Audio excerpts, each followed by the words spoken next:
to the ones who walked through fire and somehow came out breathing. This one is for you. They're angry because you survived what destroyed them. Let that land, not because you cheated, not because life was easy on you, not because somebody handed you a map, a safety net, a lucky break, or some magical shortcut. No, they're angry because you took the same pain that folded them in half, and you kept moving.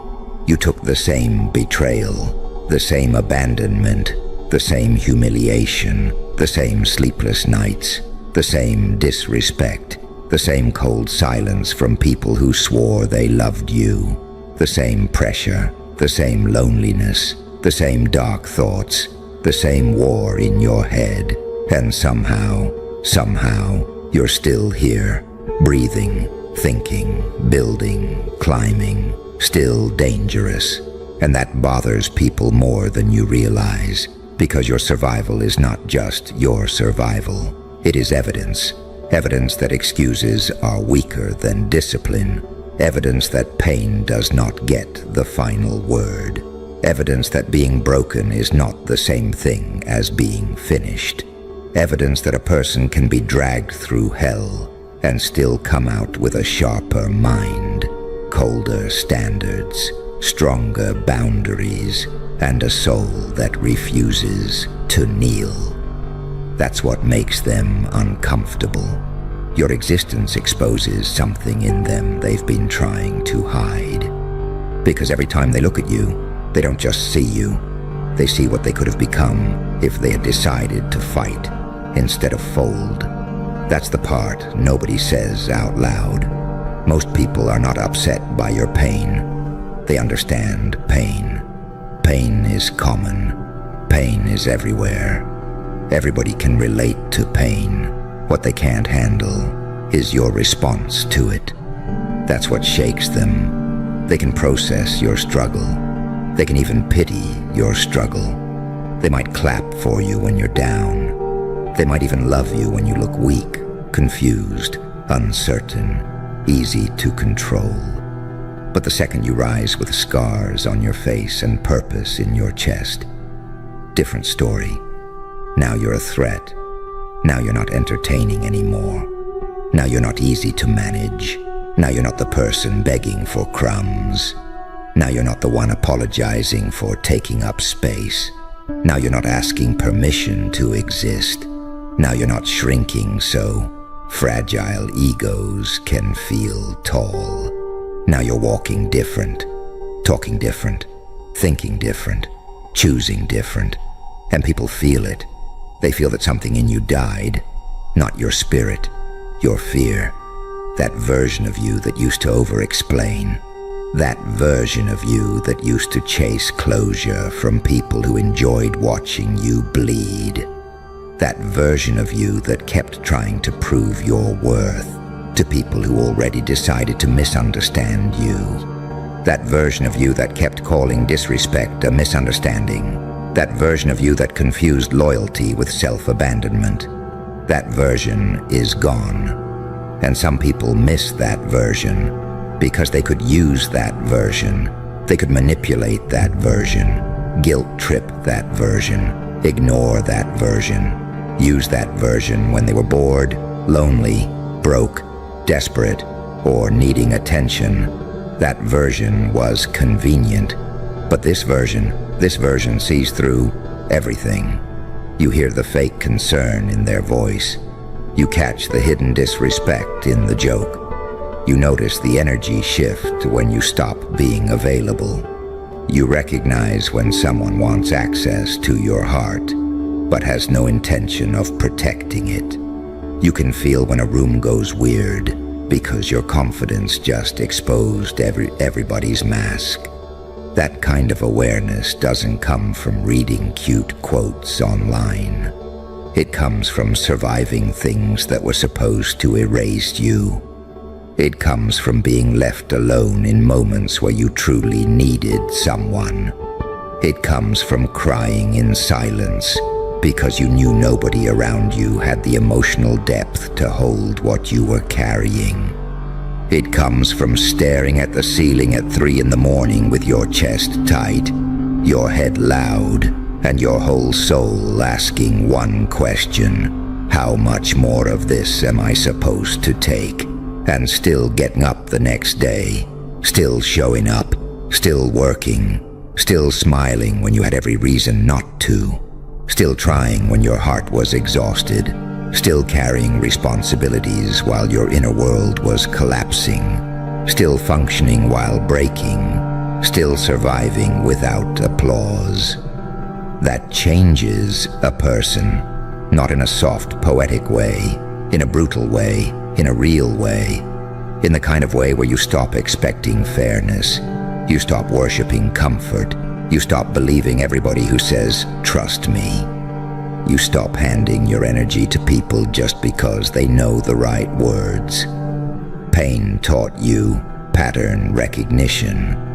Pain taught you that not everybody who hugs you loves you. Not everybody who praises you supports you. Not everybody who says, "I'm here for you," can actually handle your truth. Some people only like you when you are easy to digest. But you are not easy to digest anymore. You became heavy, not in a bad way, in a powerful way. You carry depth now, weight, presence, a kind of silence that says you have seen too much to be impressed by surface-level nonsense. And that energy terrifies shallow people. Because shallow people need noise, they need attention, they need image, they need the performance, they need to look strong because they are not strong. They need the spotlight because they have never built a light inside themselves. You don't need all that anymore, because when you have survived the kind of darkness that almost took your name from you, external validation starts feeling cheap. You stop caring about who claps. You start caring about who is real. You stop chasing popularity. You start chasing peace. You stop asking, "Do they like me?" You start asking, "Do they deserve access to me?" That shift right there, that shift changes everything.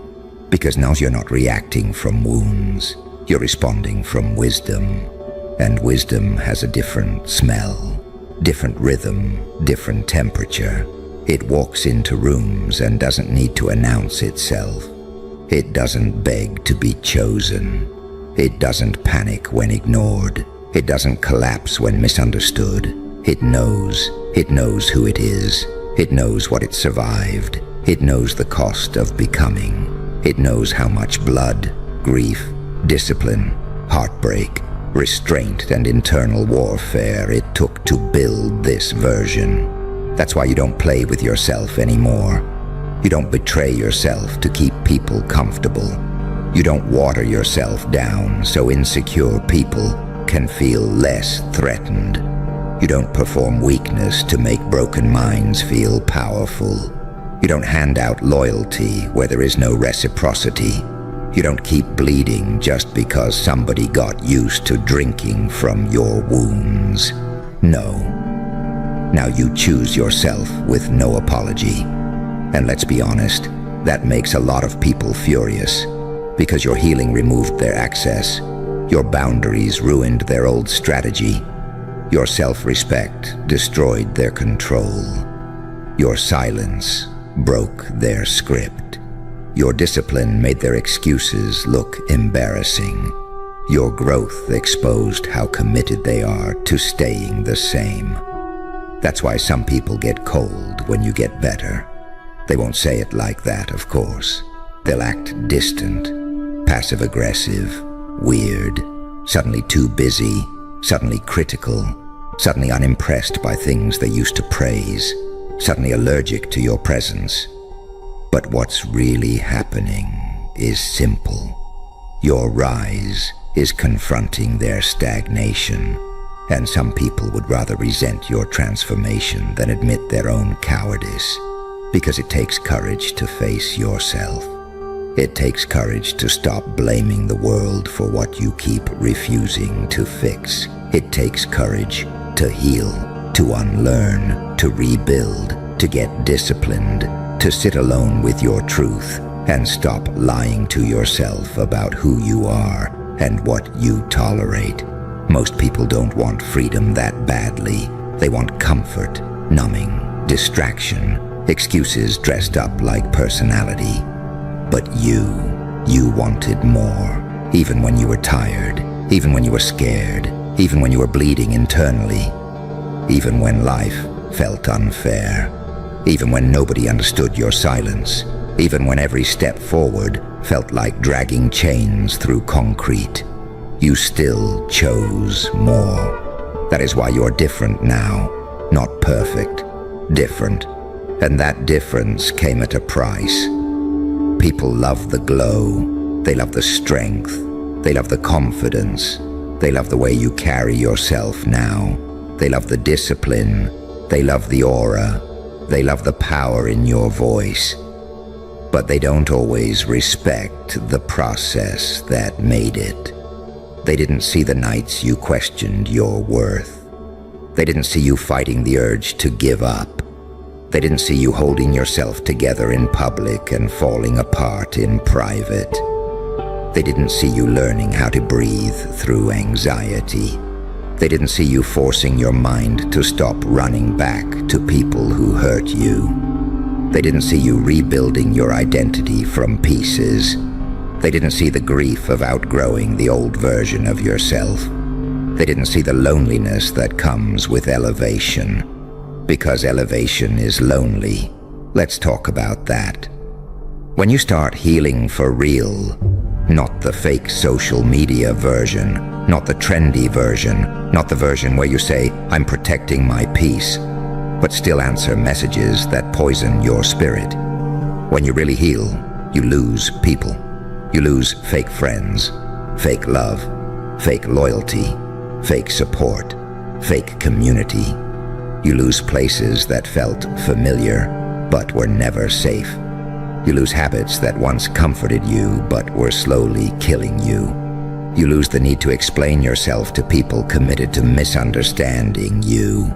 And for a while, that feels brutal. Because even toxic things can feel like home when that's all you've known. So when you walk away from chaos, there's a strange emptiness, a weird silence, a withdrawal, a shaking in your soul. Part of you misses what hurt you, not because it was good, but because it was familiar. That's the trap. A lot of people go back right there. Back to the chaos, back to the disrespect, back to the crumbs, back to the old identity, back to the cage, just because the cage is familiar. But you didn't. That's why they're angry. You didn't go back. You didn't die where they left you. You didn't let the heartbreak turn you into a permanent victim. You didn't build your whole personality around what happened to you. You didn't make your trauma your throne. You didn't let your pain become your excuse to stay weak. You felt it. You bled through it. You wrestled with it. You carried it. Then you turned it into fuel. That is rare. Do not let this world trick you into thinking that is normal. It is not normal to go through hell and come back with discipline. It is not normal to get betrayed and still protect your heart without hardening it into stone. It is not normal to be doubted, laughed at, overlooked, abandoned, and still build something beautiful out of your own wreckage. That is warrior behavior. And I know some people hate that word because it sounds dramatic. But what else do you call a person who gets hit from every angle and still refuses to stay on the floor? What else do you call someone who learned how to smile with pain in their bloodstream? Who kept a vision alive while everything around them looked dead? Who learned how to keep going with no guarantee, no applause, no backup, and no soft place to land? That's not luck. That's war. Internal war. The kind where nobody hears the screaming because it's happening behind your eyes. The kind where you have to drag your own mind away from cliffs nobody else can see. The kind where the battle is not just with people around you, but with voices inside you. Voices that say you're too late, too damaged, too much, too emotional, too broken, too different, too exhausted, too far gone. And yet here you are, still becoming. That alone is enough to make weak people resent you, because your survival destroys their favorite lie. The lie that says once life hits hard enough, you have no choice but to become bitter, lazy, self-destructive, cruel, or defeated. You are proof that pain can be transmuted, proof that grief can become depth, proof that betrayal can create discernment, proof that loneliness can create self-reliance, proof that rejection can redirect destiny, proof that suffering can forge standards, proof that pressure can create diamonds if the spirit refuses to crack. And yes, that sounds intense, because your life has been intense. You are not crazy for feeling things deeply. You are not dramatic for being changed by what you survived. You are not difficult for refusing to return to places that almost destroyed you. You are not arrogant for finally recognizing your value. You are not cold for having boundaries. You are not wrong for becoming selective. That's called learning. That's called growth. That's called wisdom paid for in blood. And the truth is, some people will never forgive you for becoming wise. Because wisdom can't be fooled by the same tricks twice. Once you see manipulation, you can't unsee it. Once you understand your worth, cheap treatment starts to feel insulting. Once you know peace, chaos stops looking exciting. Once you touch self-respect, begging becomes impossible. Once you remember who you are, shrinking becomes painful. That's why your whole energy changed. You stopped forcing, stopped chasing, stopped trying to drag dead connections into living seasons, stopped making excuses for disrespect, stopped proving yourself to people who had already decided not to see you clearly. You became still. And there is something terrifying about a person who becomes still after chaos. Because stillness after suffering is not weakness. It is control. It is someone who has suffered enough to know that not every battle deserves their blood. It is someone who has matured enough to recognize that peace is not passive. Peace is expensive. Peace is earned. Peace is defended. And now that you've tasted it, you protect it like your life depends on it. Because in some ways, it does. You know what it costs to lose yourself. You know what it feels like to abandon your own needs just to keep love around. You know what it feels like to be surrounded and still feel emotionally homeless. You know what it feels like to smile with a storm behind your eyes. You know what it feels like when nobody notices you are drowning because you look calm on the surface. So now you choose differently. You choose what nourishes you. You choose what aligns. You choose what respects your nervous system. You choose what doesn't force your spirit to live in survival mode. You choose people who don't make love feel like a test. You choose rooms where you don't have to amputate parts of yourself to belong. You choose work that builds you instead of draining your soul dry. You choose habits that sharpen you. You choose solitude over fake company. You choose truth over image. You choose discipline over dopamine. You choose long-term. So when you walk away from chaos, there's a strange emptiness, a weird silence, a withdrawal, a shaking in your soul. Part of you misses what hurt you, not because it was good, but because it was familiar. That's the trap. A lot of people go back right there, back to the chaos, back to the disrespect, back to the crumbs, back to the old identity, back to the cage, just because the cage is familiar. But you didn't. That's why they're angry. You didn't go back. You didn't die where they left you. You didn't let the heartbreak turn you into a permanent victim. You didn't build your whole personality around what happened to you. You didn't make your trauma your throne. You didn't let your pain become your excuse to stay weak. You felt it. You bled through it. You wrestled with it. You carried it. Then you turned it into fuel. That is rare. Do not let this world trick you into thinking that is normal. It is not normal to go through hell and come back with discipline. It is not normal to get betrayed and still protect your heart without hardening it into stone. It is not normal to be doubted, laughed at, overlooked, abandoned, and still build something beautiful out of your own wreckage. That is warrior behavior. And I know some people hate that word because it sounds dramatic. But what else do you call a person who gets hit from every angle and still refuses to stay on the floor? What else do you call someone who learned how to smile with pain in their bloodstream? Who kept a vision alive while everything around them looked dead? Who learned how to keep going with no guarantee, no applause, no backup, and no soft place to land? That's not luck. That's war. Internal war. The kind where nobody hears the screaming because it's happening behind your eyes. The kind where you have to drag your own mind away from cliffs nobody else can see. The kind where the battle is not just with people around you, but with voices inside you.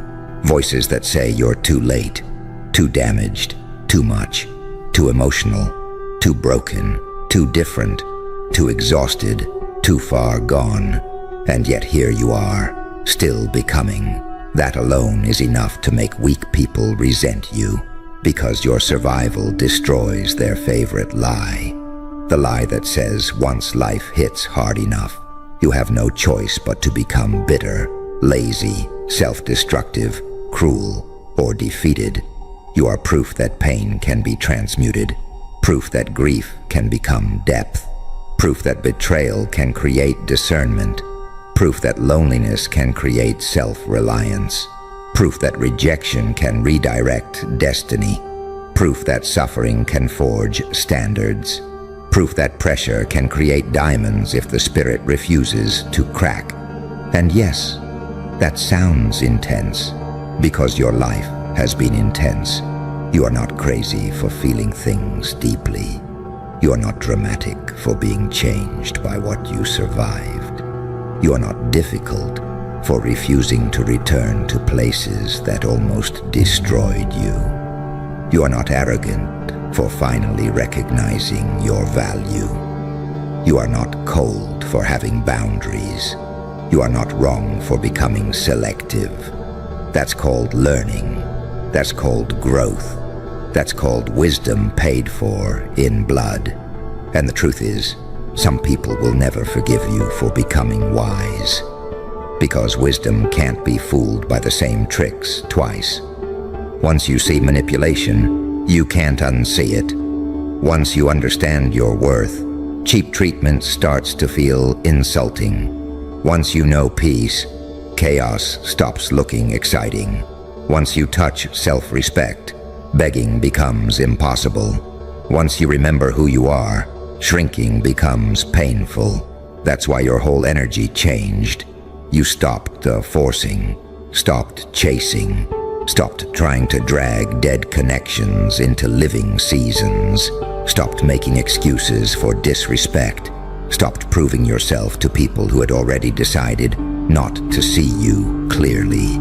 You became still, and there's something terrifying about a person who becomes still after chaos, because stillness after suffering is not weakness. It is control. It is someone who has suffered enough to know that not every battle deserves their blood. It is someone who has matured enough to recognize that peace is not passive. Peace is expensive. Peace is earned. Peace is defended. And now that you've tasted it, you protect it like your life depends on it. Because in some ways, it does. You know what it costs to lose yourself. You know what it feels like to abandon your own needs just to keep love around. You know what it feels like to be surrounded and still feel emotionally homeless. You know what it feels like to smile with a storm behind your eyes. You know what it feels like when nobody notices you are drowning because you look calm on the surface. So now you choose differently. You choose what nourishes you. You choose what aligns. You choose what respects your nervous system. Peace over temporary attention. That's why your life starts changing. Not overnight. Not in some cheesy movie montage way. Slowly, quietly, powerfully. Your eyes change first, then your posture, then your standards, then your circle, then your conversations, then your habits, then your destiny. Because destiny is not some random lightning bolt that falls out of the sky. A lot of the time, destiny is just what happens when a wounded person finally stops betraying themselves. Read that again in your soul. A lot of what people call luck is really just self-respect practiced consistently. It's leaving what drains you. It's saying no without guilt. It's staying disciplined when nobody's watching. It's working on your mind when excuses would feel easier. It's refusing to crawl back to things that almost buried you. That's power, real power, not loud power, not fake alpha nonsense, not attention-seeking noise. Real power is emotional regulation. Real power is restraint. Real power is discernment. Real power is being able to walk away even when your old wounds want you to stay. Real power is building a life that does not require your self-betrayal. And once you build that, people notice. Even the ones pretending not to. They notice how you don't react the same. How your silence feels heavier. How your standards became expensive. How your absence speaks louder now. How you no longer panic when somebody leaves. How you no longer beg. How you no longer explain your worth to people determined to discount it. That kind of transformation cannot be faked. It has to be earned. And you earned it the hardest way possible. Through loss, through shame, through isolation, through rebuilding, through surviving nights that were trying to turn into your ending. But they didn't. You're still here. And not just here. Awake, sharper, deeper, more dangerous to anything fake, more resistant to manipulation, more loyal to your own spirit, more committed to your future than your past, more in tune with what is real, more unwilling to settle for what breaks you. So let them be angry. Let them gossip. Let them misunderstand. Let them call you distant because they can't call you accessible anymore. Let them call you cold because your boundaries made them feel the temperature drop. Let them say you changed. You did change. You had to. Because the old you was too available to people who never deserved you. The old you kept bleeding in places that only knew how to consume. The old you thought love meant endurance. The old you thought being needed was the same as being valued. The old you thought loyalty meant staying, no matter how badly it hurt. But now you know better. Now you know that some doors are meant to close forever. Some people are only lessons in human form. Some heartbreak is protection in disguise. Some endings are the beginning of your self-respect. Some loneliness is just the space required for rebirth.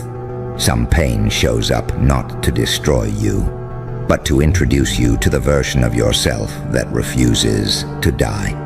And once that version wakes up inside you, everything changes. Your walk changes. Your choices change.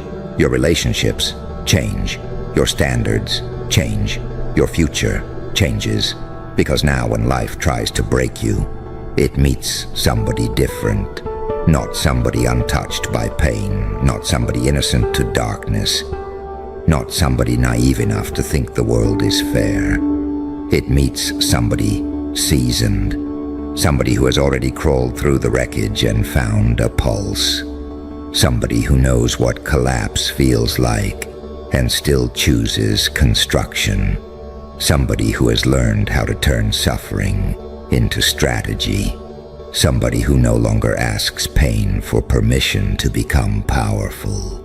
That is who you are now, and that is exactly why they're angry, because what destroyed them introduced you to yourself.